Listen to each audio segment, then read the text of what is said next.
Hello সবাই, কেমন আছেন? আসেন একটা নতুন রেসিপি নিয়ে আপনাদের সাথে কথা বলি। সেইটা হলো টুনা ফিশের চপ।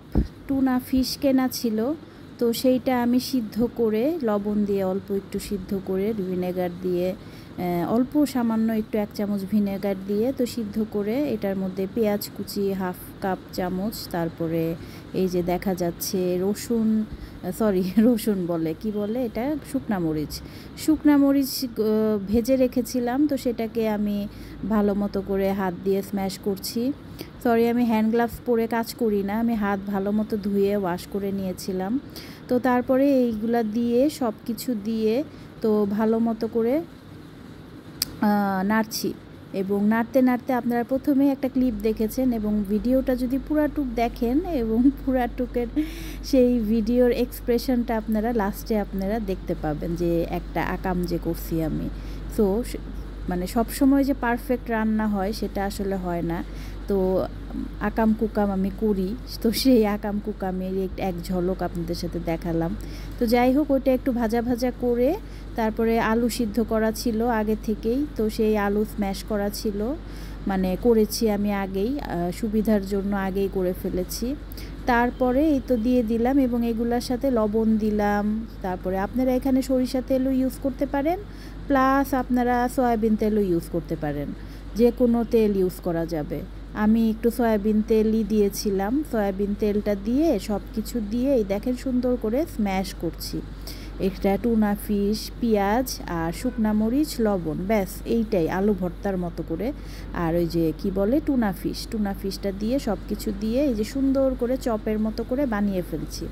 এইটা খেতে অনেক মজা, অসাধারণ মজা। আপনারা বাসায় ট্রাই করতে পারেন, জাস্ট এই প্রসেসটা ফলো করলেই হবে। আমি যতটুকু পারি আপনাদেরকে দেখানোর চেষ্টা করছি। আর যারা আমার পেজে কিংবা ব্লগ চ্যানেলে কিংবা ইউটিউবে যারা নতুন আছেন, কাইন্ডলি একটু সাবস্ক্রাইব করে দিবেন। চেষ্টা করব আপনাদের জন্য ভিডিওগুলো একটু একটু করে দেওয়ার যখনই সময় পাই। তো এই যে দেখেন একটা হয়ে গেল, তো সময় সাপেক্ষের কারণে একটু একটু কেটে কেটে আমি দিয়েছি ভিডিওটা। তো আমার এখানে হেল্প করেছে আমার ছোট্ট একটা খুদে ক্যামেরাম্যান আছে, আমার মেয়ে, ও আমাকে হেল্প করে। এই তো তারপরে দেখেন এই যে সুন্দর করে ট্রেতে সুন্দর করে বিছিয়ে নিলাম, বানিয়ে বানিয়ে আপনি যেই সাইজ ইচ্ছা করতে পারেন, গোল করতে পারেন, চ্যাপটা করতে পারেন। তো এটাকে সেট হওয়ার জন্য 10 থেকে 15 মিনিট ফ্রিজে রেখে এখন আমি ভেজে ফেলবো। তো ভেজে ফেলার জন্য আমাকে কিছু উপকরণ লাগবে, সেই উপকরণগুলো আপনাদের দেখিয়ে দিব। এই তো চুলাটা ধরিয়ে ফেললাম। হ্যাঁ, আমার সেই চিরচারিত ফ্রাই প্যান যতই নতুন কিনেন না কেন, এটা এক সময় না এক সময় এরকম হবেই, মানে কালো হয়ে যাবেই। তো তেল দিয়ে দিলাম পরিমাণ মতো। তেল দেওয়ার পরে এই যে একটা ডিম ফেটিয়ে নিব, এর মধ্যে একটু লবণ দিবেন সামান্য। তো এটা দেওয়ার পরে জাস্ট ভালো মতো করে ফ্যাটাচ্ছি। এখন বিস্কিটের গুঁড়া, এইটা কম্পালসারি আমি বলবো। হ্যাঁ, এটা ছাড়া মজা লাগবে না। শুধু ডিম দিয়েও করতে পারেন, বাট ওই টেস্টটা আসবে না যেটা এই বিস্কিটের গুঁড়াটা দিয়ে হয়।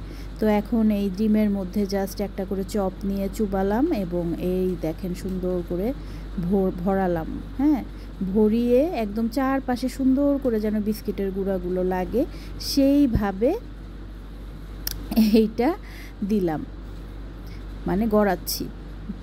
এবং যত বিস্কিটের গুঁড়া দিবেন এইটা ততই মচমচা হবে, এবং একটা সার্টেন একটা চুলার আঁচে আপনাকে ভাজতে হবে। সেটা লো আঁচও হবে না, আবার হাই আঁচও হবে না, মিডিয়াম আঁচে আমি একটা দিয়ে দিলাম।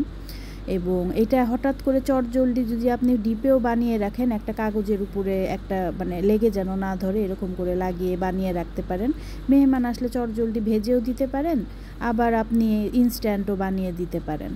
তো এই যে দেখেন, আপনি জাস্ট সুবিধার জন্য আরেকটা আপনাদেরকে দেখাচ্ছি, বাট ক্যামেরাম্যান যেহেতু খুদে ক্যামেরাম্যান, ও হাত ও শর্ট, ছোট্ট বাবু, তো আসলে যতটুকু কাভার করতে পেরেছে ও নিয়েছে। এই যে আমার অলরেডি হয়েছে, আস্তে আস্তে, খুবই আস্তে উল্টাতে হবে, না হলে এটা কী বলে ভেঙে যায়। হ্যাঁ, যেটার করুণ দশা আপনারা একটু পর দেখতে পাবেন। অলরেডি আমি একটা আকাম করে ফেলছিলাম।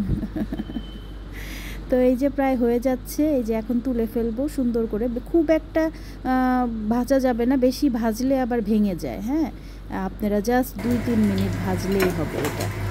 এপিট ওপিট করে এই এই আকামটা করলাম, বাকিটা আপনারা দেখে নেন। চিন্তা করেন,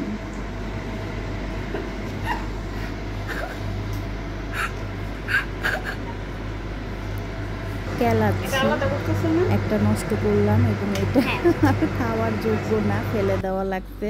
তারপরেও আমি একটু উপর থেকে নিছিলাম যতটুক নেওয়া যায়, খাবার নষ্ট করতে হয় না।